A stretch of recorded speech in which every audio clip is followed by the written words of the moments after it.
We're going to now move on to our fourth panel now, and that panel is called Maximizing Celebrity Partnerships. And personally speaking, as someone who is actually taking money from Tupac Shakur's former manager, from some of Wu-Tang Clan's associates as well too, someone who's actually had celebrities hook us up with their managers or their lawyers or someone within their team who've actually invested in some of our own projects. I'm very excited for this next guest and for this next host. So our moderator is Joseph Chicas, founder of Cannabis Association. Cannabis Venture Partners. My apologies. And he'll be joining the panel today with Cleetis Mack, of CEO of Cannabis Venture Partners as well too. Now, Joseph Chicas is a proven cannabis strategist that guides emerging cannabis companies through licensing, real estate acquisition, and growth strategies. He is currently the founder and CEO of Cannabis Venture Partners and heads up strategic relations for the Leaves of Legend cannabis brand. Once again, that's Leaves of Legend cannabis brand. He's also part owner in multiple cannabis licenses in California, from delivery to cultivation to retail. Joseph is also a business strategist for Nugal Media, where he publishes articles and content to support cannabis entrepreneurs. Way to go, Joseph. That's something new I learned about you today.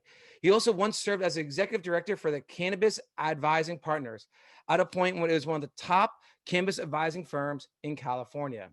What also makes Joseph extremely unique is he's also a former policy professor for the University of Southern California. We taught government relations and policy analysts, which are essential tools to excel in this cannabis regulatory landscape, whether you're in California or anywhere in the US. Earlier in his career, Joseph served as an advisor to Los Angeles Mayor Eric Garcetti on economic development issues, specifically Veterans Affairs and small business. He attained his bachelor's from UCLA and his master's degree from University of Southern California. Joseph, thank you for being here today. I really do appreciate it, and I'll let you take it from here. All right, awesome. Hello, everybody. Really excited to join everyone. Hopefully you're all doing well. I know this is a difficult time for all of us, but the fact that we could come together and really huddle to provide some value and information with each other and exchange experiences and all that can make our access to the industry a little better, a little more seamless. It's just great for this space to be created. So shout out to Brad Turner for inviting us to join today. I did want to call up to our producer, if you can bring up the other Joseph Chicases that are in here. There are going to be other speakers, and I'll be introducing them shortly. But essentially, today's panel really talks about a topic I'm extremely excited about. It's a topic that up until last year I really didn't know a lot about, but I've kind of had, because of the panelists that you'll hear from today, really a on-the-ground learning experience that has really elevated my understanding of how do you really maximize a celebrity brand partnership. We all know that celebrities can add immense value to the promotion, expansion, and scaling of your brand, but there's a lot of nuances to doing it right. And the panelists that we've arranged for you today are experts in that arena. And so we're really excited to kind of put this all together for you. So I wanted to start just by briefly introducing the panel. First, we have Money B, who's a Grammy-nominated, multi-platinum selling artist, currently of the group Digital Underground. Once you see Money B's background, you'll see all the platinum plaques that he has with Tupac, a once-in-a-generation rap artist, and Money B has definitely gotten multiple plaques with him. So it's truly an honor to have him on our panel. We also have Cleetis Mack, also of Digital Underground, who also serves as the CEO of Cannabis Venture Partners. This is one of the greatest deal makers in the business. He really unifies cannabis and the entertainment industry in a way that I've never seen before. And then finally, we have Keith Griffin, who's here next to me, and is a great friend of mine, also heavily involved in entertainment and cannabis industry. He's a co-host with Crazy Bone of Bone Thugs and Harmony of a show called Truth Talks. And he's also the co-founder of the Leaves of Legend brand, which again is Crazy Bones brand from Bone Thugs and Harmony. Keith has really been instrumental in bringing that whole company to scale and even onboarding new celebrities to that brand. So really honored to have him here as well. So what I'm going to do is just kind of go one by one. I have a set of questions that I've teed up for them to bring you all a lot of value in terms of how you might think about arranging these kind of deals, arranging these type of partnerships. And I'm just immensely excited for you all to hear it. So Money B, are you, just want to confirm you're dialed in. Can you hear me all right? Okay, great. So Money B, again, thanks for being here. One quick note about Money B, there is really no one more respected in the entertainment industry than Money B. He's really one phone call away from every major celebrity you can think of. And that's really because of his ability to put these type of partnerships together and really look out for the interest of artists and also brands simultaneously. So Money B, why don't we start with you? You're actually in charge of managing a legacy hip hop brand, being Digital Underground, and it's Right. and this being the group that really incubated Tupac and his career, rest in peace. Is just such an immense responsibility that you have managing the Digital Underground and its legacy brands. What do you look for when you're looking at a brand that you're going to partner with to add your celebrity gravitas to? Like, what are the different factors that you look at to make those deals happen? I think some of the main things that I look at is compatibility. You can't force a celebrity into your brand if they have nothing in common. And let's take the Digital Underground and the Tupac brand, for example. Now, we all know that Tupac started with Digital Underground, but as he grew, his in stature, but his image kind of strayed away from what Digital Underground was originally. So when we work together, because I work closely with the estate, we always make sure that we're not compromising each other. Meaning, if I'm involving Tupac in some of the products that I use in the Digital Underground merchandise, I make sure with my contact at the estate that is make sure that it's okay. Make sure I know that I won't do anything that Tupac wouldn't be a part of if he was here. At the same time, if there are stipulations, I make sure that I don't compromise the Digital Underground brand, because there's a standard, and we also have a image, or our fan base, our demographic expects certain things from Digital Underground. So we just make sure that we're respecting each other's brand fully, not compromising that brand, as well as not allowing our brand to be compromised. Awesome. Thank you. Okay. Is there something else that? Yeah, for sure. So you've been instrumental in putting together millions of dollars worth of brand and celebrity deal partnerships. What are some red flags that you look for as you're structuring those type of deals? Red flags for me with any type of business deal, on both sides is consistency. And I say that, I've been in the music industry and in business for, since 1989, right? So that's 30 plus years. And anyone, like Joseph said, anyone that I've done business with or that I associate with, they can tell you that I'm the same as I was 30 years ago. So they expect a consistency with me. How I met them is how I am years later, no matter what the situation, whatever, if there's any type of, if we have to solve a situation, you know what I mean? Like if there's a problem, I remain the same. So what a celebrity looks for is, what the company is, if you tell me that you're going to do something, if you tell me it's going to happen at this time, know that, do it. Don't, because procrastination and backtracking, you lose the energy from the celebrity. And that's what you don't want to do, because what we're doing really is we're selling and we're buying engagement, right? And it starts at the very top.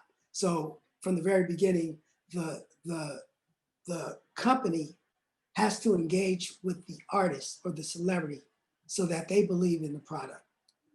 The artist, once he believes in the product, he engages with his audience to make them believe. Then in return, you expect, the audience or his fan base and demographic to believe in him, believing in the product enough that they believe in it as well. So, it's a trust thing. My fans trust that what I'm selling them, I really believe in. I have to trust from the person that I'm selling for that they believe in me. And we have to show it within the relationship.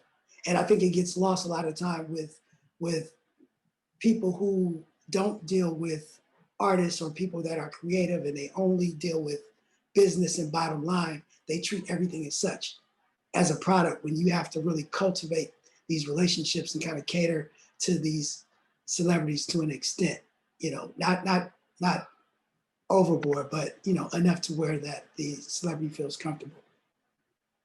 Yeah, for sure. And that's definitely where the match, right, between both entities is really important, because you want the celebrity to go all out for your brand. But if they don't believe in what the brand is, what the product is, and they don't know enough about it, they don't believe in it, then that's really going to show in terms of how they're promoting it, and how much of their digital capital through their social media channels and their fan bases, how much they're going to pump it out, right? And so I think you hit that point directly on the head. Money B, last question for you. Sure. Are you working on any other, cannabis or non-cannabis related projects with celebrities that you want to highlight for folks? Absolutely. So currently, I'm heavily invested, and I'm also on the board of a new streaming network called Vire Streaming Network. And I'm a curator of the content on the platform. So we always look for shows, especially with music celebrities and artists. They have documentaries, they've done movies on their lives, autobiographies, or they have show ideas. We're a place where you can bring us those ideas, either fully produced or we help you produce them. I can give you an example of a few shows that we're working on involve cannabis directly. There's a scripted show that we're currently working on that's 100% totally about the cannabis business in Los Angeles. And just within that, we're promoting cannabis in a way such that there's room for product placement. We're going to have featured celebrities in and out of the series that are involved in the cannabis community, that they promote cannabis just in their everyday lives. So you actually would have contact or access to these celebrities in an environment which would suit your brand, because we can do product placement. Through these shows, you can build relationships with the celebrities to further promote your brand. You can do advertising within the show structure, I should say. And we also have a full channel on that platform called Cannabis, which this channel is only about cannabis related content. So, we're really excited about everything that we're working on over at Vire and Cannabis, and I believe that there are a lot of opportunities for people that are in or wanting to get into the cannabis business, especially when it comes to dealing with celebrities. Awesome. Thank you, maybe. Really great insight. You're an incredible legend in this area. Appreciate you. I'm gonna come back to you at the tail end on the last minute. Sure. Because I want one of your fondest memories with Tupac so the audience can hear it. So I'm gonna come back to you. Okay. Thanks, Money B. No worries. All right. Up next, we have Mr. Keith Griffin right next to me.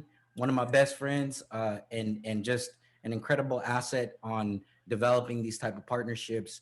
I've seen him do it. I've seen him pain through it, and come on the other side of things, and just really be successful in this area.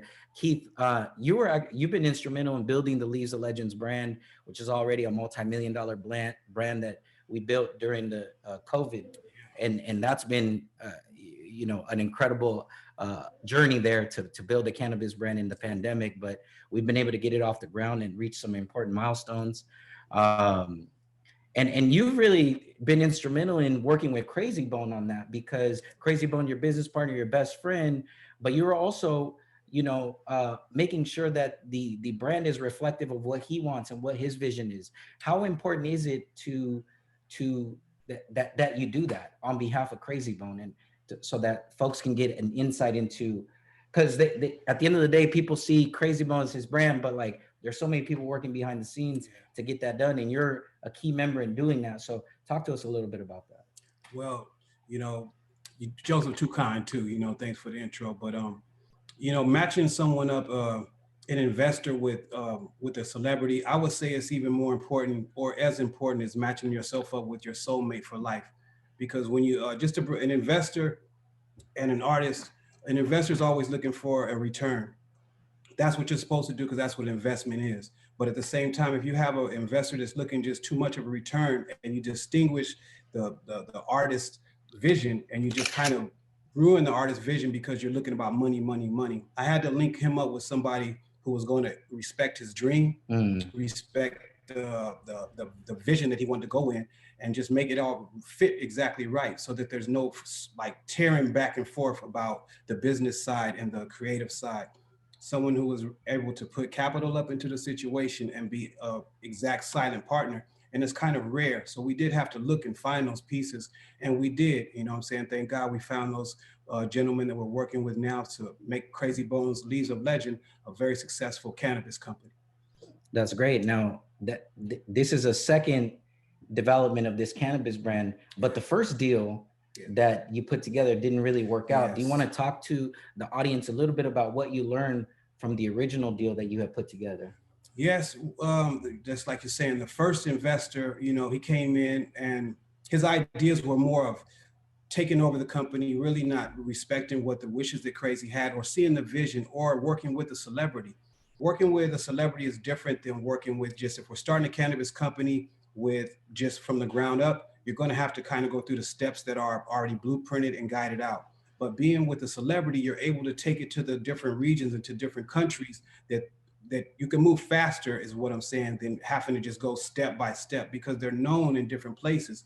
So to be able to use that as your, like one of your weapons, that's the greatest thing. And the first investor was actually working against that. He wanted to start one place and so at one place instead of going to multiple places where the artist is famous at. Yeah, that's really great insight. Thanks for sharing that. You serve as a liaison between the investors and Crazy Bone. Talk to us about the importance of working with a liaison to an artist or to a celebrity. Like, why is that relationship so important? And how do you maintain it? It's very important because by being in the music industry, we're able to develop relationships with a lot of these people. So by doing that, we can talk to them and kind of, we have a better relationship than just, it's not company to just artists. We can get on the phone and call people that we've talked to before in the past, and we can be able to work out differences if there are any. We can have language with them that they understand, and we can have them to be able to move on different things that, normally we couldn't. Yeah, and that's a great point.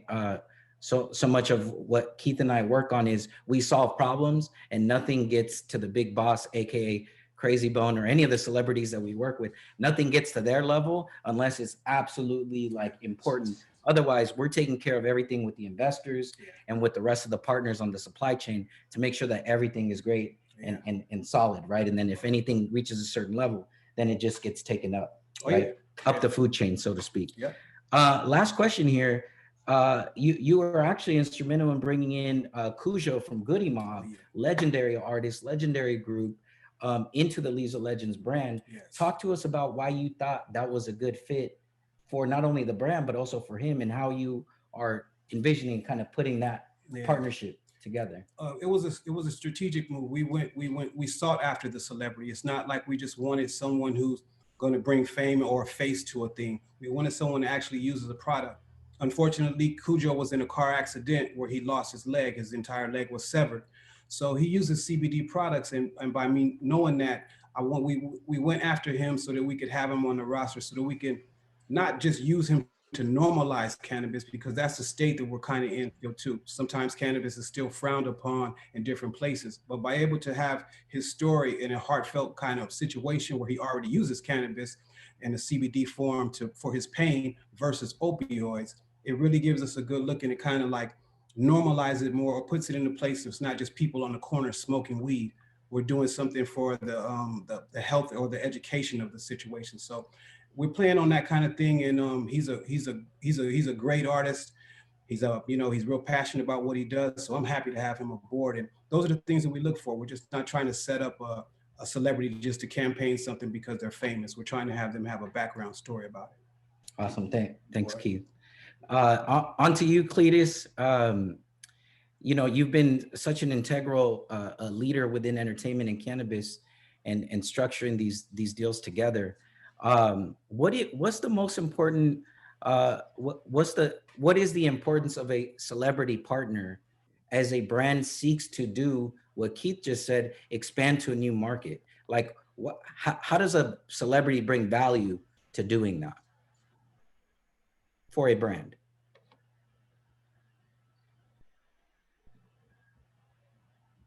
Thank you, Joseph. I guess you could say that is the difference between like having a secret that's really, really great. You have this, you made this thing and everybody in your house knows about it.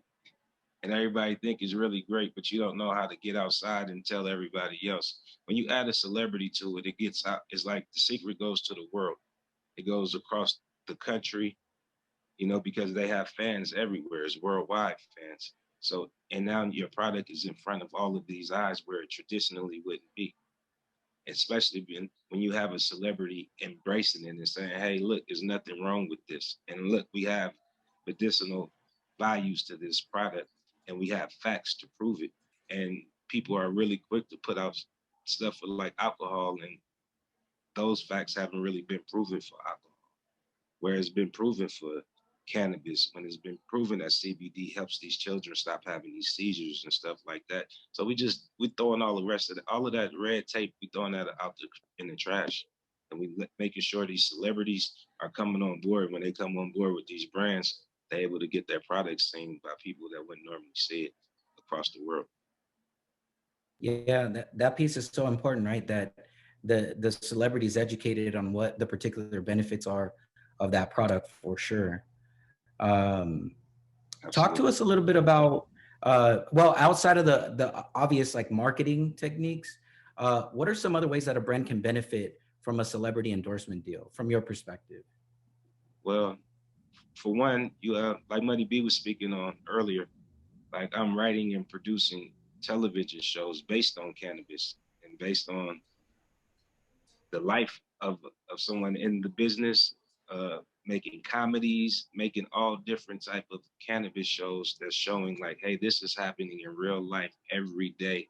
We have shows where we have people who are smoking and walking into their corporate office and, right before they smoke, and just really being really truthful and honest and giving it different eyes that, where it hasn't been exposed to people before, as well as doing things with, like for us, we from the music business, when we start making songs and hymns about a product, it becomes latched on to people's heads and in their memory, and people feel the most comfortable purchasing something that they can relate to, and they remember like, oh yeah, such and such said it was great. Let me try it. It works.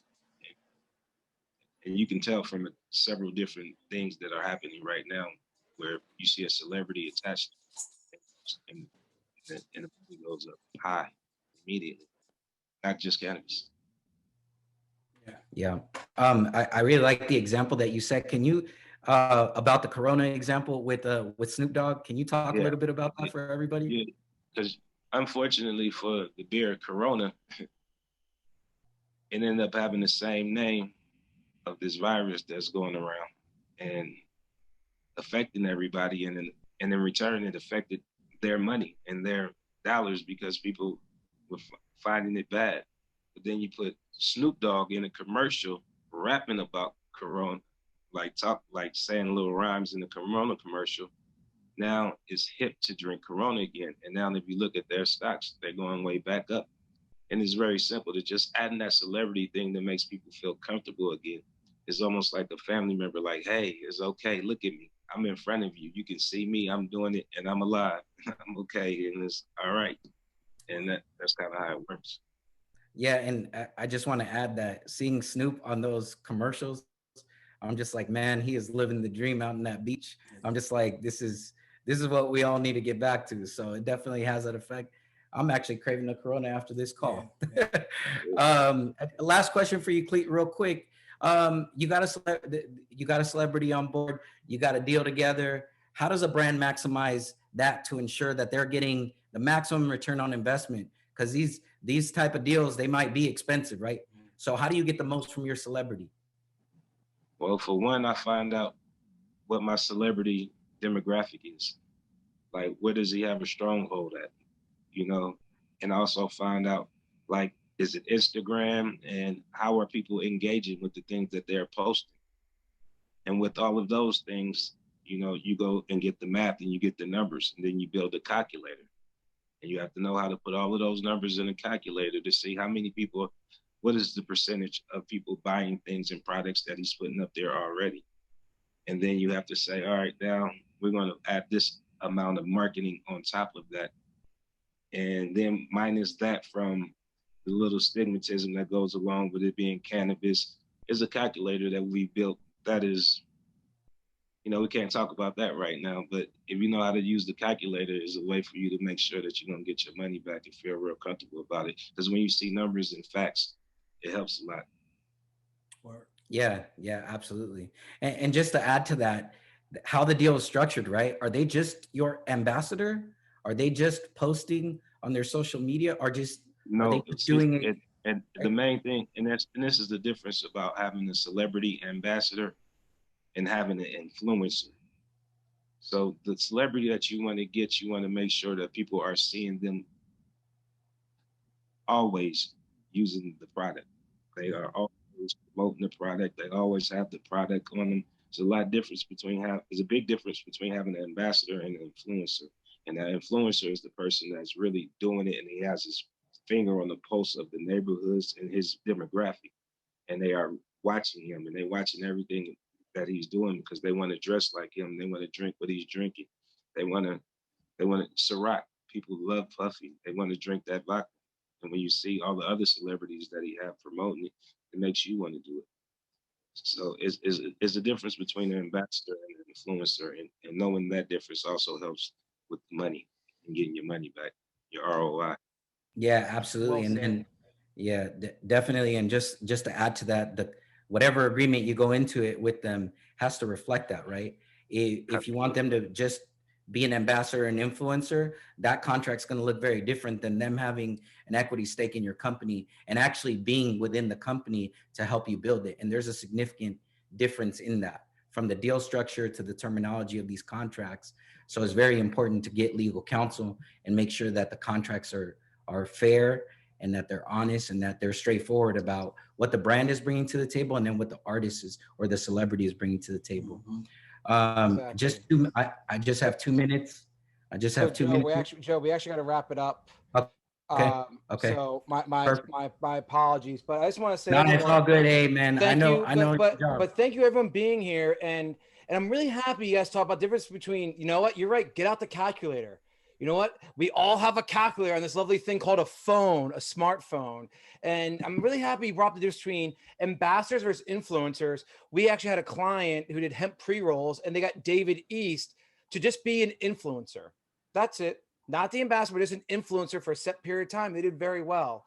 So everyone here, I see that Cannabis Ventures, you guys put all your email contact in the chat room. Once again, make sure when you look at the chat room, you hit all panelists and all attendees. Joe and everyone else here, thank you so much. I encourage everyone, especially if you're selling a product, You know, getting influencers and ambassadors can really help your product. But as was stated before, it comes down to the financials. It comes down to what kind of celebrity, ambassador versus influencer you're looking for and what type of return on investment. So once again, Joe, thank you so much. And everyone, that wraps up our panelist discussion for today. And now what we're going to do is hopefully everyone enjoyed all the speakers. I encourage everyone here to reach out to everyone on LinkedIn, send them an email, do follow-up phone calls. I always tell people if it takes more than 3 emails or 3 text messages, pick up the phone and call. You'll be amazed when you get done in a 10-minute conversation than 20 text messages or 20 emails. And you'd be amazed. People ask, even myself, to like, Dr. David, what's one of the keys to your success? I go, I pick up the phone and I talk. And the irony is that I was actually born with severe verbal apraxia. And I only used to be able to hum words. I went to a speech therapist when I was 24 years old. So pick up the phone, call. So let's get now to the next parts.